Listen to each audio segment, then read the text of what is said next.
Екі сиырымды сатып, пұлын алып келіп тұрмын. Тауып беріңізші, өтінемін. Қалай өмір сүремін? Бауыр етім балам ғой. Жастықта кімде қателік болмайды. Менде де болды. Жас болдым, мас болдым. Тәнімді меңдеген мына дерт алып тынбасаға не, деп еңірегенде етегі толып, көз жасы көл болған әйел диагноз қағазын тыңдаушысының алдына тастады. Шамасы жас кезінде хас сұлудың нақ өзі болған-ау, деп ойлайды детектив. Күнге күйіп, аңызақ жел тотықтырып жүзін әжім шатпарлап кеткенімен, қарақаттай көзі жасқа малынып, суға тойған шүйгіндей түкірейген кірпігі жаңа піскен шиедей тырсиған алқызыл еріні бәрі-бәрі кешегі арудың көркінен сәлем жолдап тұрғандай. Әттең желкесіне тарта байлаған орамалынан додырай қылтиған бурыл шашы жаңағы әсем көріністің парқын кетіріп тұрғанын-ай. Баласын іздеп, базынасын айтқан әйелге барлай қарап, ойға шомған детектив қазақ әйелінің тағдыр тауқыметін ауыр қабылдады. Өз құқығын жақсы білетін, өзгеге жем бола бермейтін орыс әйелдерімен салыстыра алмай, терең ойдың құрсауында отыр. Манас Құрманұлы орысша оқыды, орыстармен қызметтес болды. Ең аяғы орыстан әйел алды. Орыстау екі баланың әкесі болды. Осының бәрі қазақы жанын жегідей жеп құластатын. Жұптық өмірдің тынышы болды дегенімен, тынысы таралды. Діні де, ділі де басқа елдің әдет ғұрпы жасы есейген сайын жанына жақпай қала беретін. Түсінігі екі бөлік. Жат адамдарға айнала берген жұбайлардың жұбы жер ұйыққа жетпей, қақы жарылған дәндей жігінен ажырап бөлініп қалды. Шешесінен басқа жақыны жоқ Манастың туысы да іздеушісі де болмаған. Қалың орыстың ішінде өскен соң, анасы да өзінің қазақ екеніне аса мән бермейтін. Ол аздай ұлынды мәңгүртке айналдырып жібере жаздаған. Шешесі дүниеден өтті. Отставкаға кеткен 2 жылы қай-қайдағы елестерді көлбеңдетіп, басын ауыртты. Жанын жалғыздық меңдеді, түсіне тау кіретін болды. Шешенің көзі тірісінде сұрап қалмаған елін тауып алу тәжірибелі детективке қиын болған жоқ. Сүйегі жайлы ләмим деп жақ ашпаған анасына ашуы келді. Әйтеуір есі барда елін тауып, өз қаным дегендердің шетіне қонып, қоныс аударған 3 жылында жаны жай тауып, бас ауруы қойған. Аспанның бауырына басы тиген асқар Алатаудың төскейіндегі Алматыны жүрегімен сүйді. Қысқасын айтқанда, детектив Манас Құрманұлының қысқаша өмір баяны осы. Детектив Манас деген атаумен жеке кеңсе ашып алып, өз шаруасын өзі дөңгелетіп отыр. Қазағы көп мекен ой санасын өзгертті. Қазақ әйелдерінің өміріне бұрын соңды бүгінгідей көз салып көрмепті. Көз түспеген жерге ой тоқтасын ба? Ресеймен шекаралас аймақта кіл орыс өмір сүрген соң, солардың мұң-мұқтажы тыныс тіршілігі өзіне өте танысты. Енді міне, орыстың тірлігінен қазақтың бірлігі берік екенде, орыстың жайынан қазақтың халі мүшкіл екенде көріп жүр. Әсіресе қазақ әйелдерінің аңғалдығы, жуастығы, көнбістігі көкейіне батты. Балым көмек сұрап, жылап еңіреп келген 6-шы әйел. Біреуі үсті-түссіз кеткен бауырын, біреуі шетел асқан туысын, біреуі алғашқы махаббатын тауып беруді өтінсе, баламды тауып бер деп қолқа салғаны жүрегін шымшып, көңілін толқытты. Келісті. Істім ойына алған соң, бұлыңғыр жағдайды ең басынан бастап зерттемекке кірісіп кетті. Балымның тағдыры. Балымның анасы туыты ауыр болған соң көтере алмады ма? Әлде тастап кеткен күйеудің күйігін жеңе алмады ма белгісіз. Есінен адасыпты. Перзент қанадан жалғыз шығып, 4 күніне тартып кетіпті. Балдай тәтті қыз балым, Захардай ащы тағдырын татып, нағашы еліне осылай тап болыпты. Құшағында құндақтаулы сәбиі бар жарым есті кім жақтырсын? Бауырлары жындыханаға жатқызып, емдетпек болғанымен, жыл санап түйсігі түйіліп, санасы бұйдаланып өзге адамға айнала берген анасының сәбиіне қарауға шамасы болмаған соң шарана көз түрткі болып жарыққа тағдырын арқалай керген кесапатқа айналған екен. Әкесі тастап кеткен, анасы жылдар өте жындыханада өлген сорлы балаға қамқор болуға құштарланған ешкім болмапты. Жалғыз қорғаушысы нағашы апасы еді. Ажалдан пәрмен келгенде артына бұрылып қарауға да мұршасы болмай, тайып құлап шүйдесіне тиген соққыдан бірақ күнде Бақиға аттанып кете салған. Балым бой жетіп 15-ке аяқ басады. Оқы, тоқы дейтін жанашы жоқ. Өпірімдеп күн көріп жүрген жетім қыз жеңгенің отымен кіріп, күлімен шықса да әйтеуірі болмай-ақ қойды. Өмірден өз орнын табудан үміт қалды ма? Ағасы бар, бағасы жоқ үйден безінді ме? Тағы да бұлыңғыр. Жалғыздығына жар болар жан іздеген сыңайлы. Іздеген тапқандай. Жарбаңдап жүріп бір қудың қолына түсіп қалып, ұрынып тыныш табады. Жас ғұмырының тас талқаны шығыпты. Тез пайда болған сұлтаны тез ғайып болады. Сораңдап тағы да қу жалғыздығымен қалғанда жүрегінің астында бүлкілдеген нәрестесімен екеу болған. Ай күні толып қыз тауыпты. Әтсең, анасы сияқты бұл да туыттан соң есін жинай алмай, тұмша тұманның қойнауына сіңіп кете жаздаған. Есін жоғалтқан.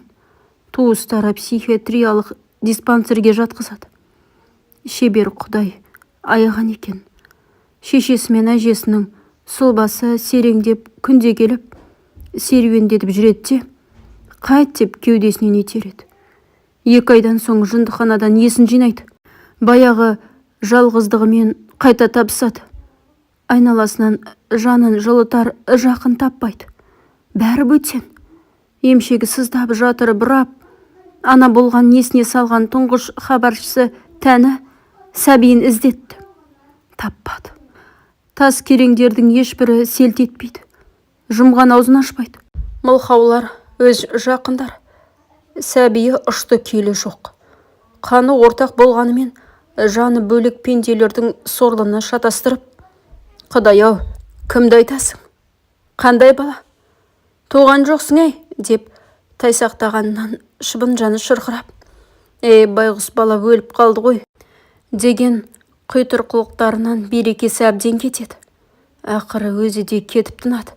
Сөзі тұрақсыз туыстан. Көп қаңғырады. Суық суға ыдыста жуады. Шөлмек теріп пұлғылады. Тапқаны күндігіне жетпейді. Қаладан далаға қашып бет ауған жаққа жүре бергенде де малда олға тап болған. Малшыларға жалданып жүріп мал баққан жігітпен көңілі жарастырады. Теңін табады. Бала тірі болса 23-ке келеді.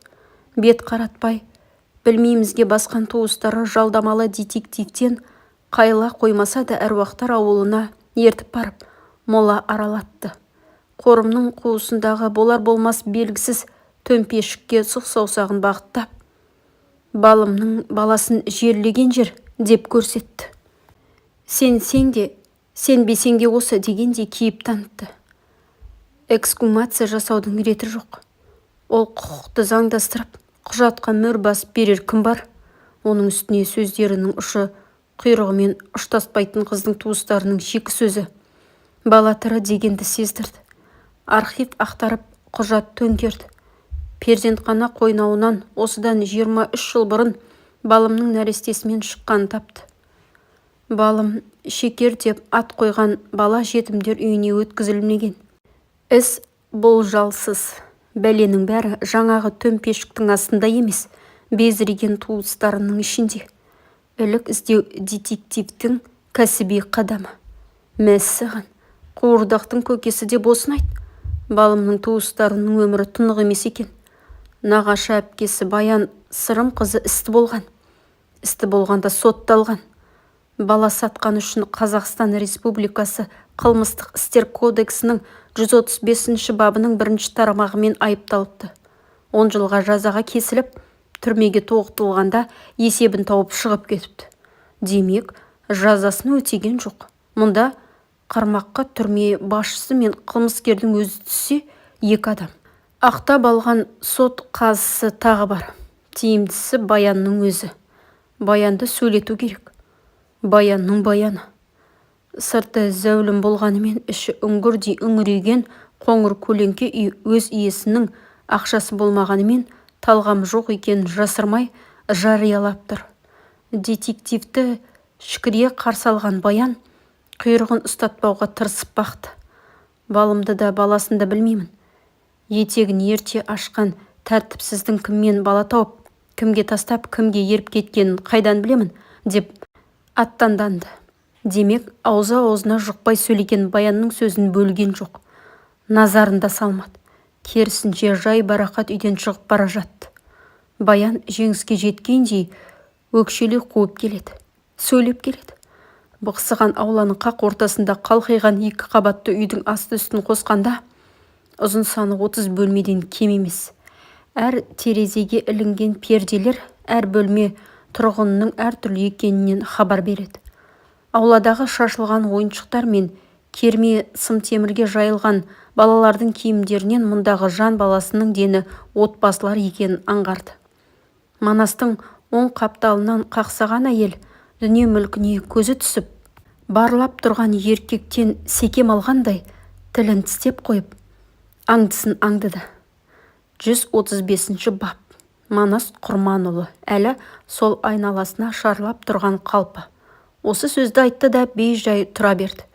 Есесіне Баян шаян шаққандай ыршып түсті. Шынымен, естідім бе дегендей еркектің аузына үңілді. Манас әлгіндегі қаңғыған жанарын көкке бұрып, аспандатып алған жүзін асықпай ғана құлдыратып келіп, зәржақ қатынның бетіне бұрды. Я, жаңағы заржақ қатын аузына құм құйылғандай сасып тұр. Бұл еркектің жай адам емес екенін енді ғана ұққандай. Жымиысы қандай жиіркенішті еді, деп ойлады тағы іштей. Менің квартиранттарым, деді сасқан тек тұрмасқа салып. Өзін зорлап жымиюға тырысқан әйел. Соншама пәтерді жалға бергенімен жеке кәсіпкер ретінде тіркеліп, өкіметке салық төлемейтіні есіне түсіп, іші қылп ете қалған. Көзінен көз алмай, түлкі алатын бүркіттей қадалып тұрған детектив әйелдің бар ойын оқып тұр. Ол онсыз да қылмыскерлердің иісінен ақ танитын.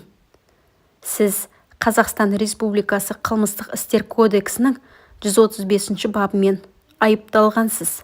Я, алайда түрмеден ерте шығыпсыз, деді сұм әйелден көзін алмаған күй. Детективтің сөзі Баянның құлағын шыңылдатып көзін қарауытты. Ақталғанмын, деді қылмысы жайлы сөз қозғалғанда. Солай деңіз.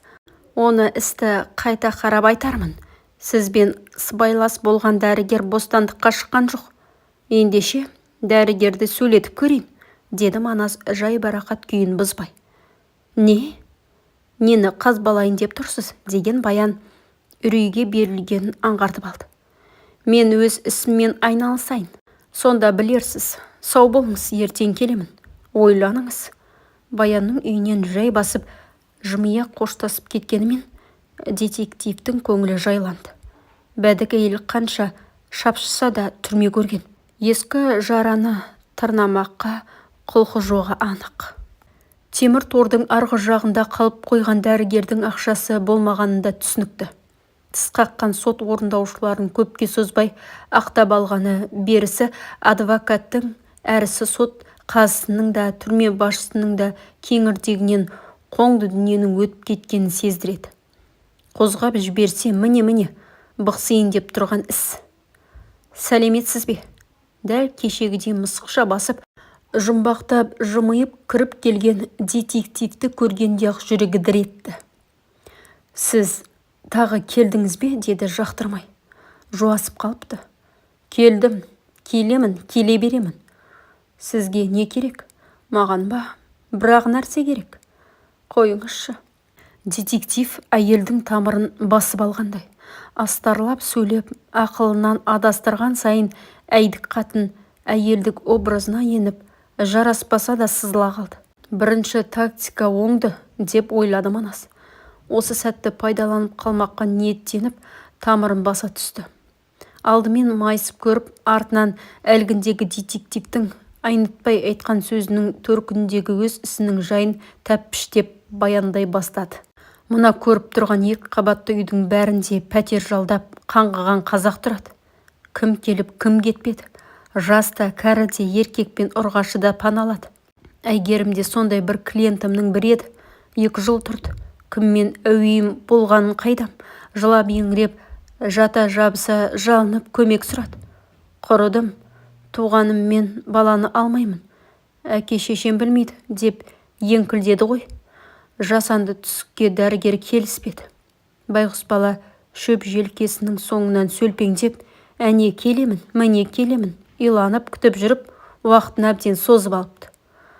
Жағдайды түсінген дәрігер амалын тапты. Қыз қаламаған баласынан құтылды. Балаға зар болған жұп дайын балаға ие болды. Сол байғұсты жетелеп барғаным болмаса, жазығым жоқ. Қаншама жылдан бері сәби аңсап жүрген екеудің жайын естігенде аяп кеттім. Екпіндей сөйлеген қатынның қаны қызып, судырта тоқтамай детектив жапқаны жазасынан сытылып кетуге барын салып бақты. Солай деңіз. Біреудің тағдырына араласуға қандай құқығыңыз бар? Көз жасын көлдетіп, детективті арбап отырған Баян бұл амалының іске аспайтын ұғып, қырындауын да құрап алған сөздерін де қоя салып, келесі амалға көшті де кетті. Келісейік деп салды. Қалай? Детектив мұндайлардың паралатып, парқын асырып алмаққа құлықты екенінен де хабардар ғой. Ұқса да ұқпаған кейіп танытып, сөйлете түсті. Ақшамен шешілмейтін түйткіл жоққа сүйенетін адамдардың көп екенін Манас Құрманұлы қызмет барысында талай көрген. Енді сый-сияпатыңыз менен болсын, дейді Баян бастап алған сөзін тастай алмай. Солай деңіз. Түсінікті. Дәрігер сый-сияпатқа жарамаған соң түрмеде қалып қойып, бостандыққа сіз шығып кеттіңіз емес пе? Сізді жалдаған сол салдақы болды ғой. Баянның даусы азанның хабаршысы қоразындай ышқына шықты. Полициямен арбасқаны болмаса, анау-мынауға бет қаратпайтын көк долының нақ өзі екенін көрсетіп тынды. Салдақы. Біреуді балағаттаудың жазасын білмейтін сияқтысыз. Манастың мысықша жылмиып, жылымшы жымиғаны Баянның өне бойын тітіркендіріп, жынына тиіп барады. Десе де сабасына тез түсті. Шындап сасайын деді. Детективке өз қылмысының айғағы керек пе, әлде балымның баласының қайдасы керек пе? Ұға алмады. Өзінен де ақшасынан да бас тартып отырған детективтің қатайып алғаны істі насырға шаптыратын болжаған Баян амалсыз тұңғиығына тыққан келесі қылмысының шетін сөкті. Детективтің кешегі сұрағына жауап беруге көшті. Шамалауынша детектив балымның ісіне ден қойғандай. Балымның жайын баяндай берді. Балым босанған соң есін жоғалтты. Психиатрлар галоперидол салған соң тіпті құтырды. Баласы қолда-аяққа тұрмай шырылдап жылайды. Әкесіз туылған баланың шешесіз қалғаны жанымызды аяздай қарыды. Баянның әлгіндегі ақталды мына сөздері кереғар. Тағы бір қылмыстың ішінен басын қылт етіп, былықтың бетін аша бастады. Сөйлей ақиқатты да ақтарып салды. Үлкен апалары қымбаттың ақылымен шақалақты балаға зар болған жұптарға берген мыш. Анасының рұқсатынсыз қолды болған сәбидің тағдырымен ойнаған күнәһар, әлде қылмыскер тағы бір заңсыз істің шетін басты. Оның артында жалған құжат жасап, бөтен баланы бөтен адамдарға рәсімдеп берген ақаш қызметкерлері мен қаншама адам тұр. Істің барысы Баяннан бала тағдырына үстемдік қылған туыстары мен қымбат кемпірге қарай ойысты. Жанашыр апалары қымбат қайтыс болыпты. Қорғансыз баланы кімге берерін тісінен шығармаған күйі көріне ала кеткен екен. Шөпке түскен инені іздеу, адасып кеткен баланы іздеуден жеңілірек сияқты. Қай қалаға, қай мекенге кеткені беймәлім. Манас кемпірдің өткен өмірін аз зерттемеді. Қызмет істеп бар ғұмырын жалғыздықта кешкен кемпір ешкімге бет қаратпайтын адуынды болғанға ұқсайды. Үй қызметкерінен өзгенің білгені аз, айтқаны мардымсыз. өлгенше кемпірге күтуші болып, үйінде қызмет істеген келіншек болған. Алайда оның тегінде мекен жайында ешкім білмейтін болып шықты. Әйтеуір ізденіс нәтижелі болды. Қымбат Шәкіржан қызы зейнетақысын алу үшін күтушісіне сенімхат берген екен. Манас нотариалды кеңсенің мекен жайын тапты. Үй қызметкері Сая Әшімнің тұрғылықты жері де белгілі болды. Мен Қымбат апаның күтушісі болып ұзақ жыл жұмыс істедім, деп бастады сөзін Сая. Апа тым қатал еді. Жан бағу үшін мінезіне көндігіп, бәрін көтердім, деді ақсары сүйкімді келіншек Манас Құрманұлының сұрақтарына бірден жауап беріп. Таныстарының арасында баласы жоқ жұптар болды ма? Қайдан білейін? Телефонмен сөйлесіп жатқаны болмаса, үйіне артық ауыз адам келмейтін. Шақырылмаған қонақты ұнатпаушы еді, тіпті өз туыстары да ескертусіз келіп, босағасын аттай алмайтын. Жалғыздықтан жалыққанда, қорыққанда емес. Сая әңгіменің әлқиссасы балым атты қыздың тағдырына тірелетін білгенде толқып кетті. Үріп ауызға салғандай сүйкімді қызды үкідей үлпілдеп тұрған шағында көрген. Ес таппай, апа деп келгенде сес көрсеткен апасы. Бауырына баспады, қамқорлық қылмады. Өксігін жұта алмай, тұншығып ұзақ жылаған сонда. Сөйлесетін адамдарының атын білесіз бе? Деп сұрады детектив, терең ойдың қойнауына сіңіп, үнсіз қалған келіншектен. Біразын білемін. Қаласаңыз қойын дәптерін тауып берейін, деп құрақ ұшты енді Сая. Балымды аяды. Кімдерді? Қымбат апа баспанасын қайтыс болған бауырының ұлының атына жаздырып кетіпті. Ол жігіт тірісінде маңдайымнан сипамаған қақпастың дүниесі керек емес, деп үйді сатып жіберді. Мен анда-санда барып гүлдерге су құйып жүрдім.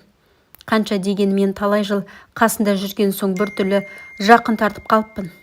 Апаның біраз затын қоқысқа лақтырып жатқан жерінен сақтап қалып едім. Керегіңізге жараса алыңыз. Қымбат кемпірдің күтушісінің сөздері Манастың кеудесінде үміт отын жылтыратты. Сая кемпірдің фотоальбомы мен қойын дәптерін берді. Манас ақтарып қарай бастағанда келіншек лып етіп шығып кетті де көп ұзамай қонағын шайға шақырды. Өмірімде ішкен ең тәтті шайым осы шығар, деп ойлады Манас. Үй қызметкері болып жұмыс атқарған Саяның қағылездігі әдетіне айналған. Үйге келген қонаққа шай беру өте сондағы дағдысы. Манас мұны түсініп отырса да кеудесіне ерекше бір жылулық орнағандай, келіншек құйған ыстық шайды сүйсіне ішті. Кемпірің сауатты. Әр әрібі маржандай тізіліп сайрап тұр. Әйтсе де қызмет істеген, сыр алдырмауды мықтап меңгерген тіс қаққан кемпірдің жазбалары құпиясын аша қоймады. Фотосуреттер мен ескі альбомдарды да ақтарып, дерек жинауға тырысқанымен іздегені мұның біреуінен де жоқ. Түн ауғанша әр қағазын қайта қарап жазып алғандарын бір сыдыртып оқып шықты детектив. Ала таңмен Қымбаттың үй күтушісі телефон соғып кездесу керектігін айтқанда Манас қуана келісті. Оның үстіне қағылез пысық келіншектің күлімдеп тұратын көздері санасында сақталып қалғандай. Көргісі келетін сезіп тұр еді. Мынау Ханшайым апа. Қымбат апа көбіне осы кісімен сөйлесіп тұратын. Замандасы болған соң шығар. Сая Манасқа шырттай киінген, жасы келсе де әрі таймаған паң кемпірдің суретін берді. Әсілі бұдан гөрі құнды ақпарат әкелеме деп күткен еді. Бірақ көңілі пәсейген жоқ, керісінше шалқып баратындай. Саяның әр сөзін асқан ықтияттылықпен тыңдап, көз алмай қадала қарайды. Дұрыс екен деп қолпаштап қойды. Бірде Ханшайым апа қонаққа келді деп сөзін жалғады келіншек, қадалып отырған еркектен жанарын тайдырып алып. Жиен ағасының немересі тұрмысқа шыққалы құрсақ көтере алмай, бір балаға зар болып жүргенін әңгімелеп отырған құлағым шалып қалған еді. Екі кемпір жеке отырып сөйлесетін. Ас алып кіргенім болмаса, есікті жауып кетуге міндеттімін. Манас жерден 7 қоян тапқандай қуанып кетіп, келіншектің бетінен сүйіп алған байқамай қалды. Орыс әйелдері мұндайға аса таңғалмайтын. Еркін екеніне үйренген Манас қызарақтап тартыншақтаған Саяның ұяндығына сүйсінді. Өмірінде сезініп көрмеген ерекше бір нәзік сезім бойын шарпып, жүрегіне барып ұялады. Ханшайым кемпірдің жиен ағасының немере қызын табу оңай болды. Ері Исатай Шалғынбай тегі, әйелі Сәуле Шалғынбай. Талдықорған қаласында тұрады. Өзі де күйеуі де оқыған, білімді адамдар. Тек өкініштісі, күйеуі Бақиға аттаныпты. Мүмкін емес.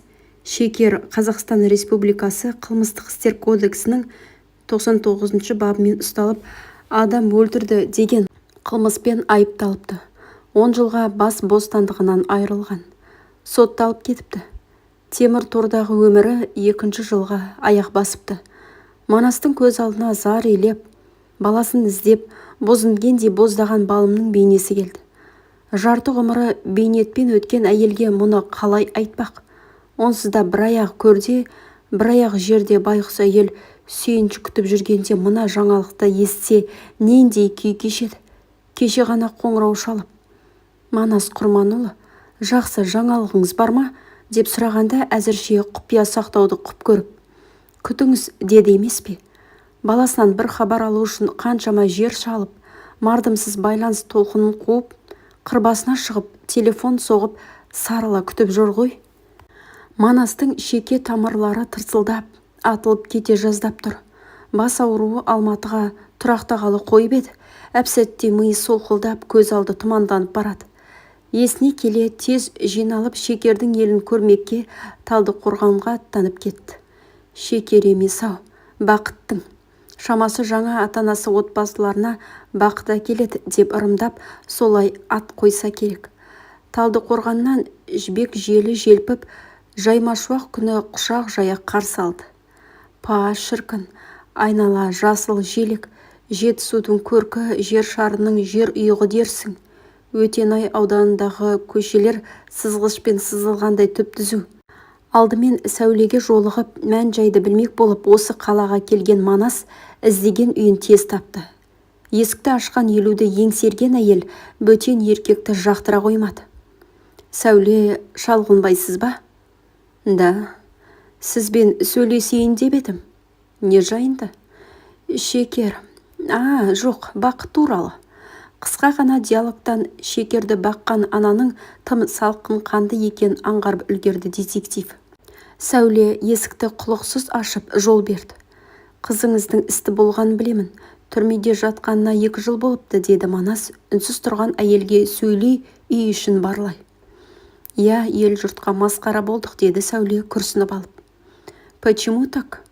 Хотя у Манаса были уши в женщине, 2 ее глаза все равно бродили. Расслабляюсь. Жеңіл жүріске. Манас знал, что Шекера осудили за умышленное, непредумышленное убийство. Правда, слово «легко» идет удивило. Очевидно, что легкодвижные девушки летние и умирают от кровожданных рук. Я, онысымен қоймай, ас үйден пышақ ала кетіпті. Полиция қылмыс орнынан табылған пышақты көрсеткенде бірден таныдым, деп тағы да терең күрсініп алды. Шекерді баққан әйел. Скажи, как есть. Анау қабырғаға ілінген суреттегі қыз Шекер болса, кісі өлтірген адамға ұқсай қоймайды. Тым нәзік, жүзі жылы, әкесінің құшағында күлімдеп тұр. Әкесі ғой, деді Сәуле, қонағының қабырғадағы суретке қадалып тұрған байқап.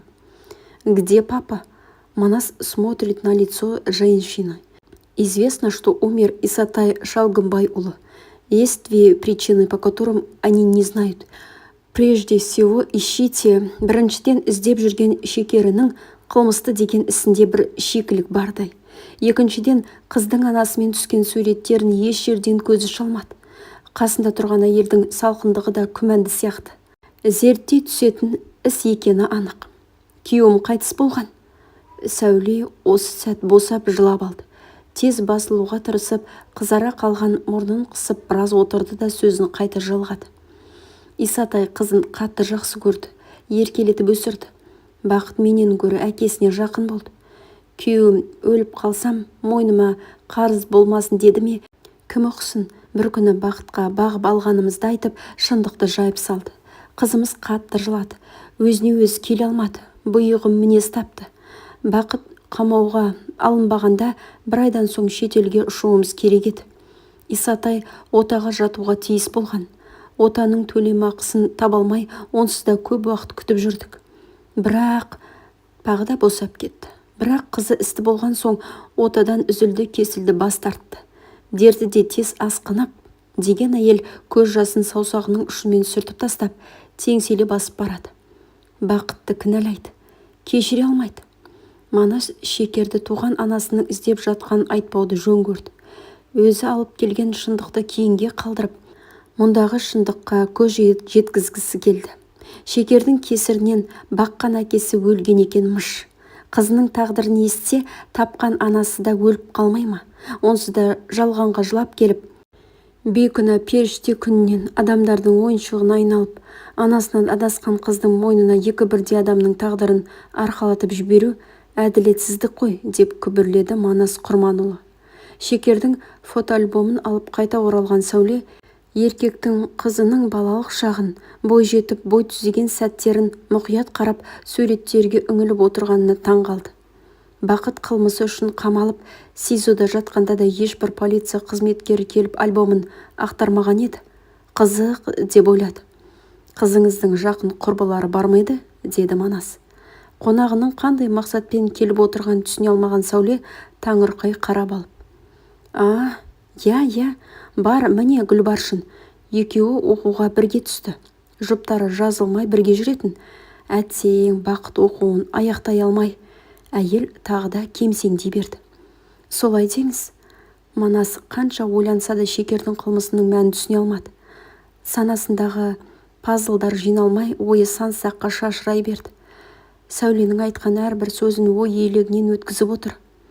Әлгі кеште Шекер үйден кешкі 19:00 уақытында шыққан. Сол бойы оралмады. Телефоны сөндірулі тұрды. Таңертең қызының адам өлтіріп, кісенделгенін айтып үйіне полиция келді. Егер Шекер шешесі жазғырғандай бөтен еркекпен көңіл көтеру үшін өз еркімен қонақ үйде түнеуге кетсе, еркекті неге өлтіреді? Неге үйден пышақ ала кетті? Жоспарланған ба? Жоспарлы қылмыс болса өзі неге кетіп қалмады? Еркекте қандай кегі болуы мүмкін?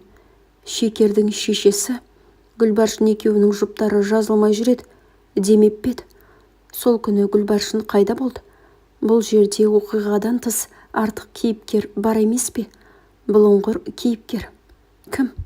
Манас сергімек болып орнынан тұрды. Балконға шығып шылым тұтатты. Талдықорғанның күні қандай сұлу болса да, түні де дәл сондай керім. Самсаған жұлдыздардың арасына жантайған айдың сәулесі шашырап, қара түнде жаққан шырақтай нұр құяды. Ерке жел есіп келіп, балконда шылым шегіп, қалың ойдың құрсауында тұрған детектив мырзаны бір айналып шығып, шашын желпи үрлеп, жөніне кете барды. Неге екені есіне сая түсті. Не істеп жатыр екен? Әлде ұйықтап жатыр ма? Телефон соқсам ыңғайсыз болар ма?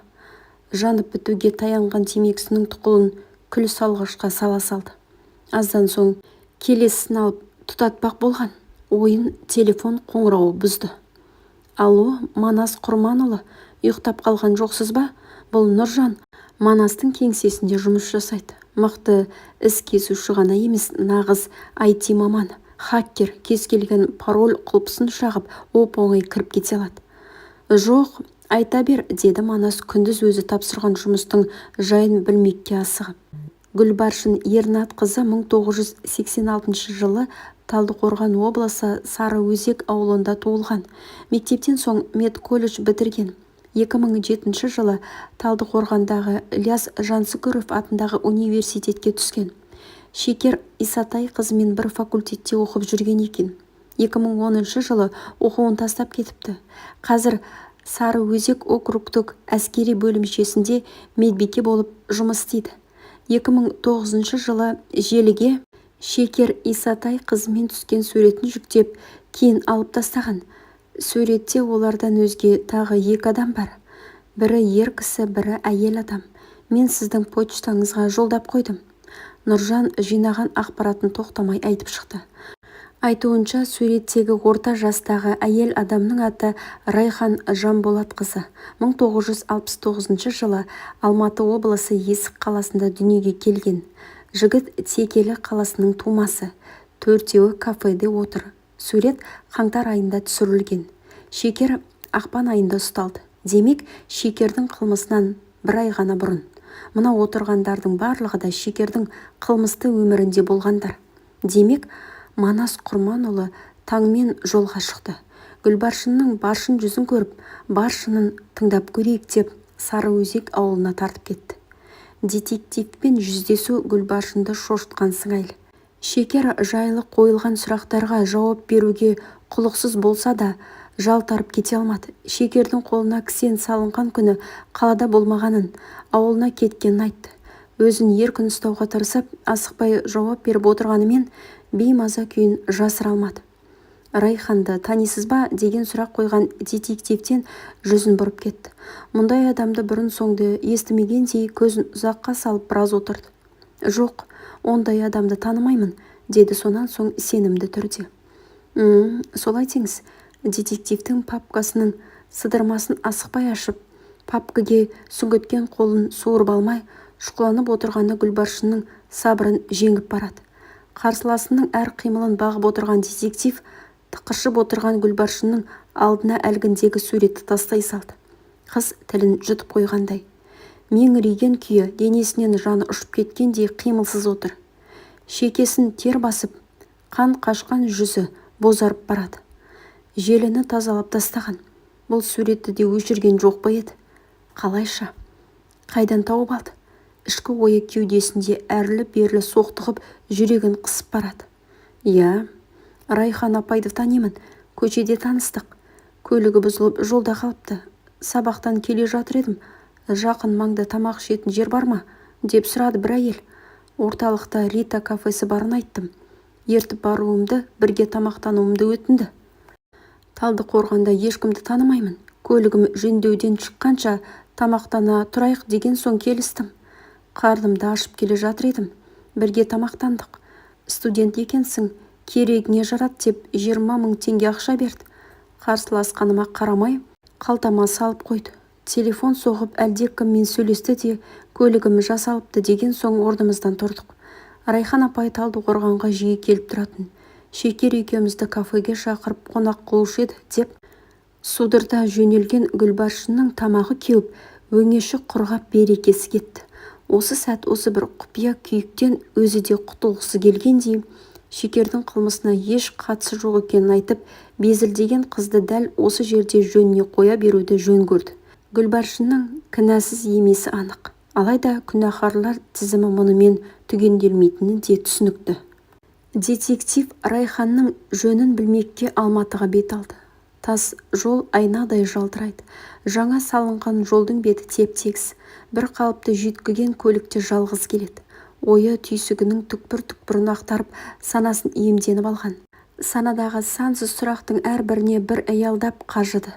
Қалжыратқан әлгі ойдың түкпірінен саяны тауып алып, әдемі келіншектің көлеңкесінен сая тауып, қозғалмай тұрып алды. Кешеде сөйткен. Сөйлескісі келгенімен тым кеш болып кеткен соң ыңғайсыз көріп еді. Саусақтары Саяның номерін басып үлгеріпті. Алло, амансыз ба, Саяжан? Сәлеметсіз бе? Жолда келемін, ішім пысқан соң. Сонда сіз мені ішіңіз пысқанда ғана іздейсіз бе? Сая сықылықтай күліп алды. Келіншектің тау бұлағындай сыңғырлаған күлкісі Манаштың жүрегін қытықтағандай.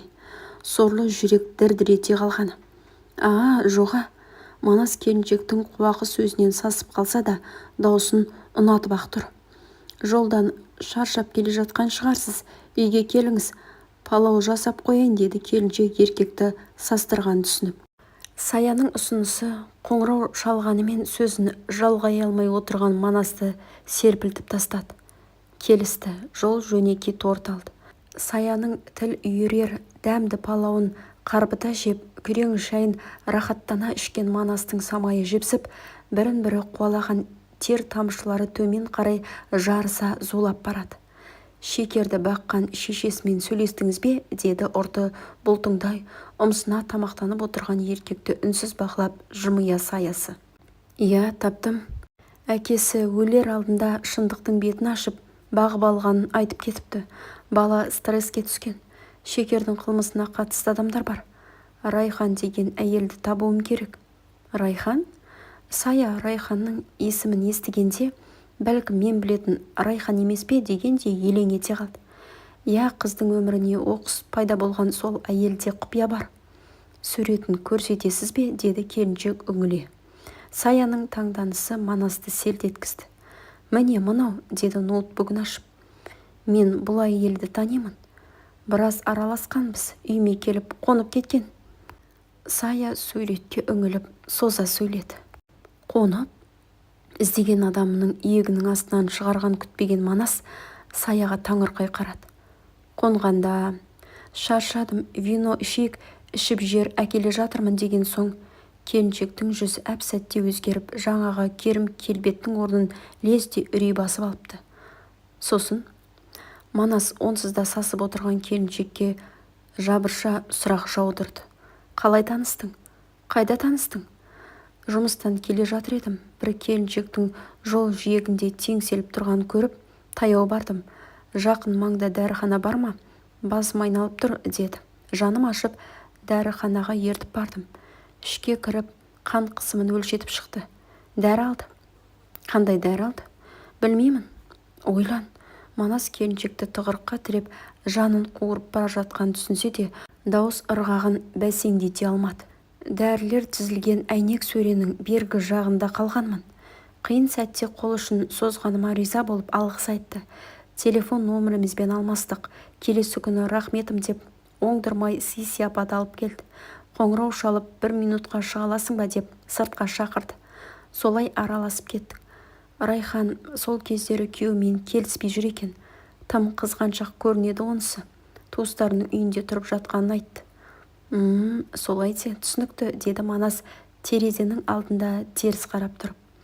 Сонда Сая бәлеге жолыққан сезіп, сең соққандай сергелдең күйге түсті. Әдейі кездесуді жоспарлаған. Райханның күйеуі жоқ, біраз жыл бұрын ажырасып кеткен. Алдап соққан, деді Манас жалт бұрылып, келіншектің үрейін сейілте алмай. Не? Неге өтірік айтты? Неге менімен кездесуді жоспарлады деген келіншектің зәресі ұшқаны сонша қылмыскерге сыбайлас болғанда екі беті албырап, жанып барады. Дерек үшін сенен қажетті дерек алды. Асықпай айт, әрі қарай не болды? Деді Манас онсыз да еш жей алмай отырған Саяның төбесінен төніп. Шаршап жүрмін, көңіл көтерейік деп қоңырау шалды бірде. Қарсы болмадым, үйге келді, вино іштік. Мен ұйықтап қалыппын, таңертең бірақ ояндым. Біраз күннен соң сөйлескенімізде күйеуіммен татуласқанын айтты. Бақыт тілеп деп Сая жылап жіберді. Үзіп-үзіп айтқан әр сөзін мұқият тыңдап отырған Манасқа құпия карталары шетінен ашылып жатқандай. Сая, қымбат кемпір неден қайтыс болды, деді ұшып тұрып. Қымбат апа ұйқының дәрісін ішетін, сол түні артық доза қабылдап қойыпты.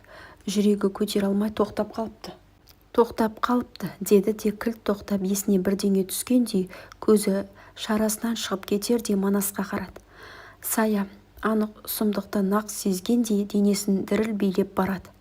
Солай де, түсінікті, деді Манас тағы да жаттанды сөзін қайталап, шашын кері тарай. Гүлбаршын мен Саяның мотиві бір, ол шекерге апаратын жол. Яғни Райхан шекерді саналы түрде іздеген. Неге? Болжам бар, айғақ жоқ. Сая, Райханға қоңырау шалып көресің бе, деді детектив қатқыл дауыспен. Келіншек Манастың сөзінен өтініш пен бұйрықтың ара жігін айыра алмады. Не деймін? Жай қал жағдайын сұрарсың. Қорықпа, ол номер сөндірулі болуы да мүмкін, деді енді Манас келіншектің күйін жаңа ұққандай жұмсара қалып. Сая телефонын алып Райханға қоңырау шалды. Шынымен қоңырау бармады. Райхан шекерді іздеді. Алдымен Гүлбаршынмен жолығып, жоспармен жүріп өтетін жол картасын сызды. Мұның мәні тереңде жатыр. Шекердің анасындай адамның қызда қандай кегі болуы мүмкін? Әлде шекер тапқан, баққан адамдардың қатысы бар ма? Сәуле Райханды танымайды. Таныса да тіс жармауы мүмкін. Исатай ше, шекер өлтірген еркек неге Алматыдан қызды іздеп сонау Талдықорғанға барды? Райхан мен Болаттың жол схемасы неге бір? Детектив Нұржанға Болат Сағынбай туралы мәлімет табуын, 2 жыл бұрын наурыз айында Райханның номерінен шыққан қоңыраулардың кімге соғылғанын білуді тапсырды.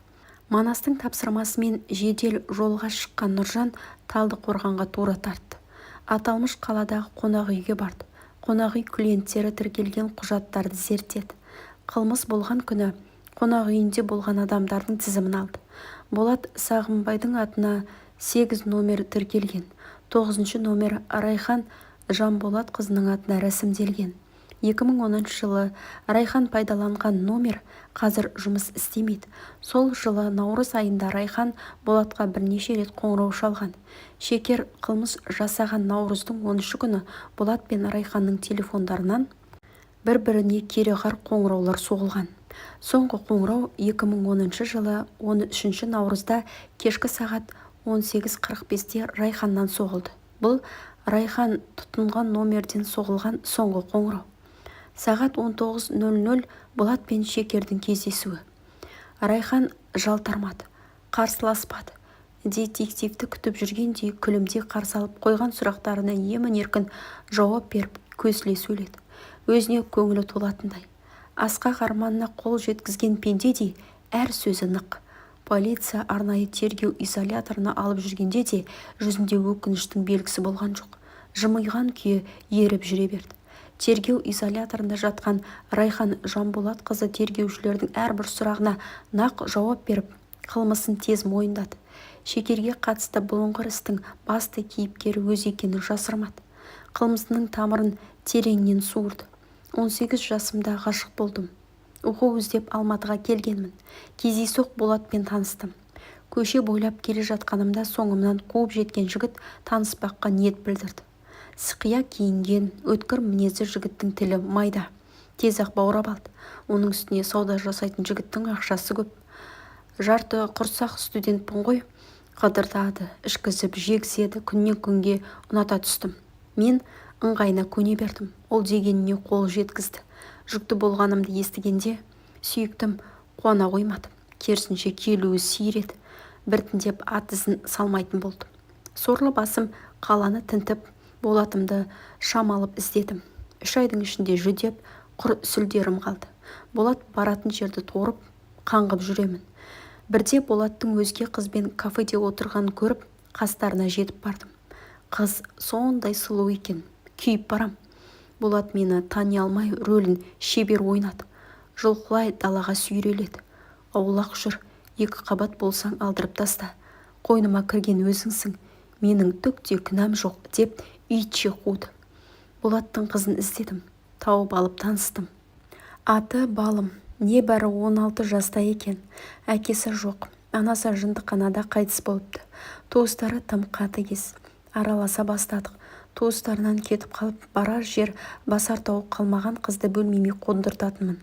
Бір шетінен аядым, бір шетінен Балымды іздеп, Болат келеме деп үміттендім.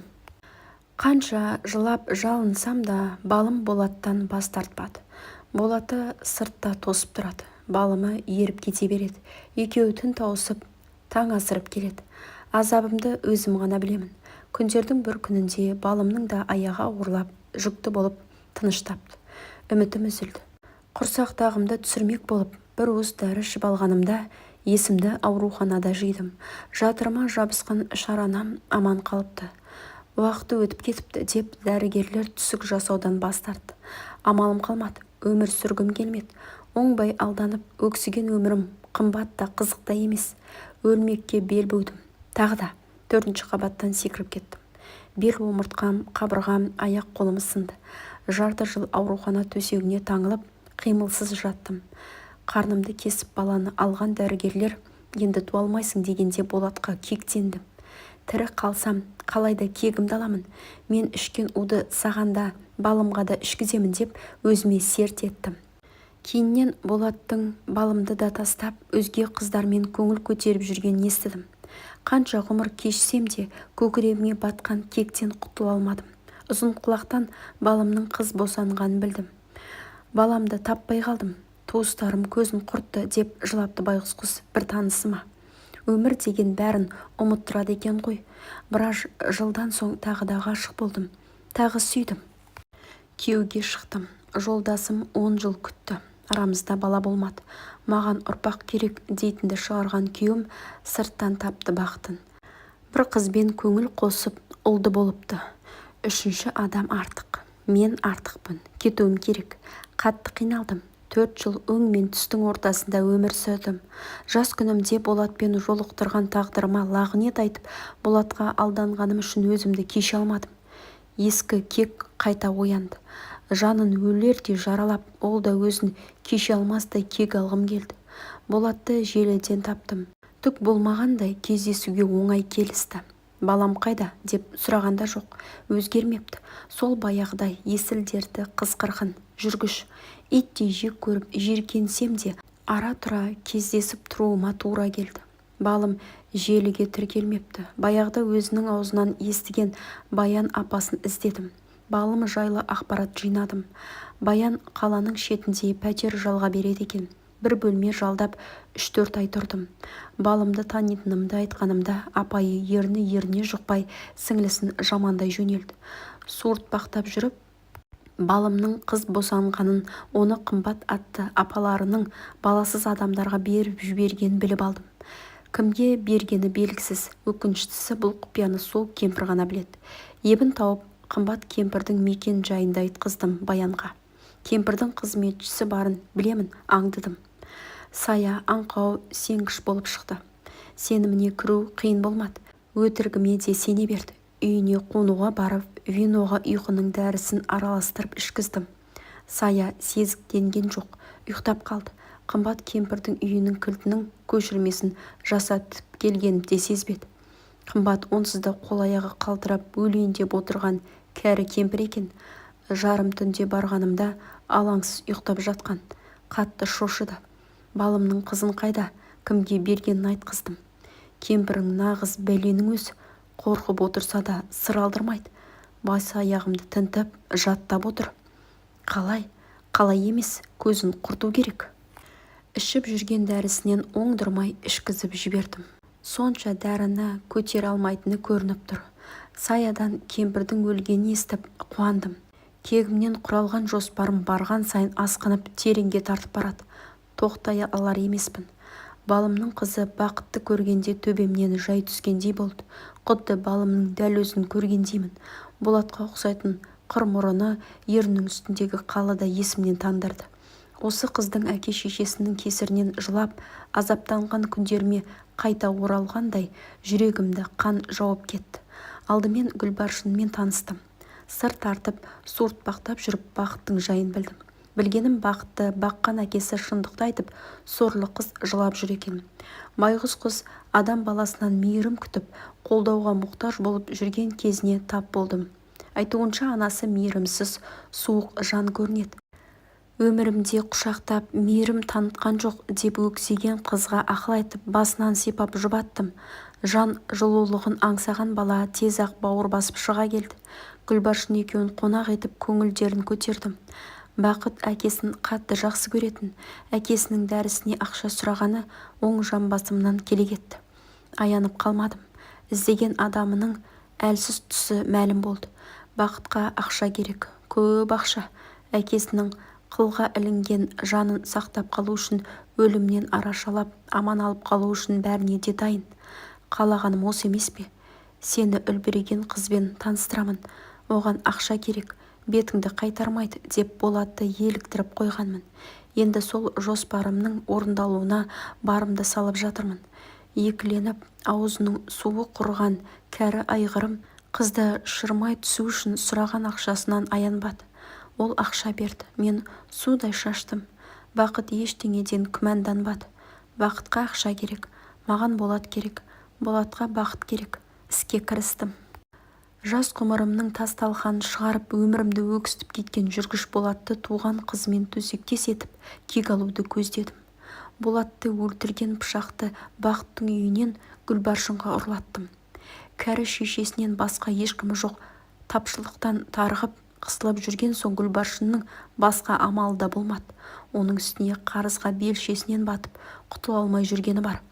қоқан-лоққы көрсеткен жігіттерден қорқып зәресі ұшып жүргені бар. Бас тартар амалы болмады. Бақыттың құрбысын ортаға салдым. Ол менің тапсырмамды орындады. Мен оны қарызынан құтқардым. Болат Талдықорғанға келді. Мен сызып берген жолмен жүріп Бақытпен танысты. Ақша керек болып жүрген қызға қымбат сыйлықтар беріп, ақшамен арбады. Екеуінің кездесуі менің жоспарым болғанын Бақыт білген жоқ. Шындықты білетін жалғыз адам Болат қана еді. Өліп қалды, өлтіріп тастадым. Қыз пәктігін сатуға бірден келіспеді, бірақ бас тартуға да мұршасы болмады. Таразының бір жағында өз өмірі, бір жағында әкесінің өмірі тұрды. Әкесінің амандығын таңдады. Ақыры келісті. Үшінші кездесулері соңғы кездесу болды. Бақыттың мінезі асау. Кез келген сәтте айнып, келісімнен бас тартып кетуі де ғажап емес. Мұндай шу қажет емес. Қыздың сусынына клофелин қосып жіберуге Болатты келістірдім. Екі көзі қанталап, күн тимеген жас қыздың тәніне аңсар ауған кәрі айғыр не десең де бас шұлғи беретін дәрежеге жеткен. Есінің ауғаны сонша бейнесі өзінен аумайтын, өзегінен тамған бауыр еті баласын таныматты. Ретін тауып, қонақ үйдегі 8 номерлі бөлменің кілтінің көшірмесін жасатып алдым. Өзім құпия түрде 9 номерге жайғастым. Екі бейбақ көрші бөлмеде екеудің аңдысын аңдып отырғанымды сезген жоқ. Сол түні қыз жаратылысының ең қымбат сыйынан қалай айырылып қалғанын сезбегенде секілді. Бөлмеге кіргенімде дел сал ес-түссіз жатты. Үйінен ұрланған пышақты әлсіз қолдарына тигізіп, алақанына қыстырып, саусақ ізін бастырып алдым. Байғұс қызды қатты аяп кеттім, бірақ артқа шегінуге жол жоқ. Болар іс болды.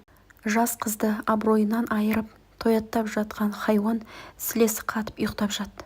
Қаншама қызды сорлатқан жексұрынды жек көріп, талай жылғы кегімнің отына өртеніп барамын. Пышақты жүрегіне дәлдедім. Қорс ете түскенде жылдар бойы кеудемде батқан түйін ыршып түскендей болды. Кеудем боп-бос. Сол орынды енді өксік пен өкініш толтырды. Кек алсам жеңілдермін деп едім-ау. Жоқ, жеңілдеген жоқпын. Керісінше қасіретке баттым. Пышақ Бақыттың үйінен ұрланған соң қылмыскер де сол екеніне ешкімнің күмәні болмады. Саусақ іздері де қызға тиесілі. Көңіл көтеру үшін қонақ үйден номер алған еркек пен ұрғашыдай көрініс жасауыма көмектескен жігіт мұның бәрінен хабарсыз. Төсек құмар неме дегеніне жетер-жетпес сілесі қатты. Шарабына дәрі қосып бергенмін. Өзім ұйықтатып тастаған жігітті өзім оятып алып, таңғы 5-те қонақ үйден шығып кеттік. Қазақстан Республикасы қылмыстық істер кодексінің 99 бабымен айыпталып 10 жылға бас бостандығынан айырылып, темір торға тоғытылған Бақыт Исатайқызы өзін арнайы іздеп келген детектив Манас Құрманұлымен кездескелі жылауын тоқтатты. 167 төрт әйелдер колониясында жазасын өтеп жатқан Бақыт Исатайқызына қатысты іс қайта көтерілді. Соңыра Бақыт Исатайқызына адвокат бекітілді. Манас Құрманұлының жұмысы сәтті аяқталды. Нағыз қылмыскер табылды. Жазасын өтеуге түрмеге жөнелтілді. Шекер Исатайқызы ең алдымен зиратқа барып, әкесінің әруағына Құран бағыштады. Келесі жоспары туған анасымен танысу болған соң Манас Құрманұлына еріп жүре берді. Шекер толқып келеді. Әлде қандай түсініксіз сезім жүрегін тарсылдатып, жанын жұлқи беретіндей. Дәл осы күйді балымда кешіп тұреді. Екі мұңлықтың көз жасы көлден асты. Тағдырына назаланса да, анасына кінә артпады. Кезінде анасы жолын кескен Райханның сұмдық жоспарының құрбаны болғанда екі қызды зар еңіреткен опасыз еркек өз әкесінің күнәсін еш жазықсыз жанымен көтергенін тісінен шығармады. Ішінде қалдырды. Тұңғиығына көміп тастады. Мейірімсіз шешенің суық қабағынан тоңып, әкенің жан жылуынан айырылып, ерте есейген қыз бәрін ұмытқысы келді.